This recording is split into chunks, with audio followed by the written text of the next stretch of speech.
మహబూబ్ నగర్ స్థానిక సంస్థల ఎమ్మెల్సీ ఉప ఎన్నిక జరుగుతోంది. కొడంగల్ ఎంపీడీఓ కార్యాలయంలో CM Revanth Reddy ex officio vote వినియోగించుకోనున్నారు. కాసేపట్లోనే పోలింగ్ ప్రక్రియ ప్రారంభం కానుంది. మొత్తం 1439 మంది తమ ఓటు హక్కును వినియోగించుకోనున్నారు. ఉమ్మడి జిల్లా వ్యాప్తంగా 10 పోలింగ్ కేంద్రాలు ఏర్పాటు చేశారు. పోలింగ్ కేంద్రాల దగ్గర 144 సెక్షన్ అమలవుతోంది. నియమావళిని ఉల్లంఘిస్తే కఠిన చర్యలు తీసుకుంటామని ఎన్నికల అధికారులు ప్రకటించారు.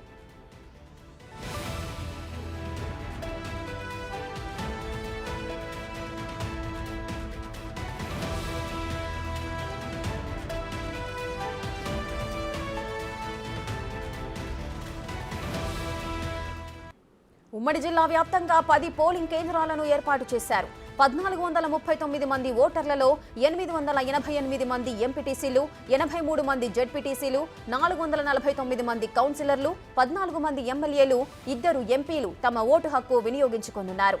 ఆయా జిల్లాల కలెక్టర్లు, ఎస్పీలు పోలింగ్ ప్రక్రియను ఎప్పటికప్పుడు పర్యవేక్షించనున్నారు.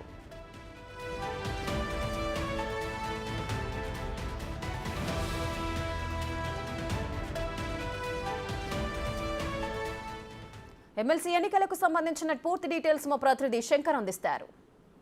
ఎమ్మెల్సీ ఉప ఎన్నికకు సంబంధించినటువంటి అన్ని ఏర్పాట్లు పూర్తయ్యాయి. ప్రస్తుతం మనతో కాంగ్రెస్ అభ్యర్థిగా ఉన్నటువంటి మనీజీవన్ రెడ్డి కూడా ఉన్నాడు. ఆయన పోలింగ్ కేంద్రాల దగ్గర కూడా పరిశీలిస్తున్నారు. సార్ చెప్పండి సార్, ఎట్లా ఉండబోతుంది, ఏర్పాట్లు ఎట్లా చేశారు, మీ విజయం ఎట్లా ఉండబోతుంది సార్?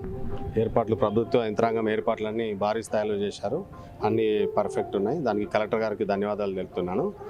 విక్టరీ అనేది కన్ఫర్మ్ అయిపోయిందండి. వేరే దాంట్లో నాకు ఏం ఆలోచన కానీ ఎటువంటి సందేహం ఏం లేదు. డెఫినెట్గా భారీ మెజార్టీతో గెలవబోతున్నాను.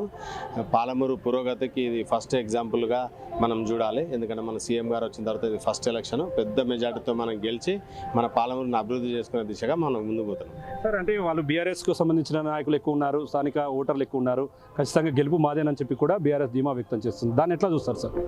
అదేం లేదండి, నేను చాలా మంది దగ్గర పర్సనల్గా ఇంటరాక్ట్ అయినా, వాళ్ళకి ఆ ఫీలింగ్ లేదు. డెఫినెట్గా ప్రభుత్వం మారాలని ప్రజలు కోరుకున్నారు. ప్రజలు కోరుకున్నట్టు ప్రభుత్వం మారింది. ఈరోజు వాళ్ళు కోరుకున్నట్టు స్థానిక సంస్థల ఎమ్మెల్సీ అభ్యర్థి కూడా నేను గెలవబోతున్నా. అంటే సార్, గతంలో వాళ్ళన్నట్టుగా అంటే మీరన్నట్టుగా వాళ్ళకు మర్యాదలు లేవు కాబట్టి వాళ్ళు కాంగ్రెస్ వైపు మొగ్గు చూపుతున్నారు. ఒకవేళ మీరు గెలిస్తే వారికి సంబంధించి అదే రిపీట్ అవుతుందా, లేకుంటే ప్రజాపాలన ఖచ్చితంగా వాళ్ళ దృష్టికి తీసుకుపోతారా?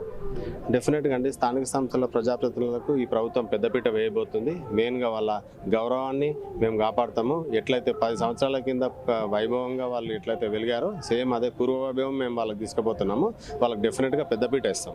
చూస్తున్నా మొత్తంగా అయితే ఇది అంటే స్టార్ట్ అయింది.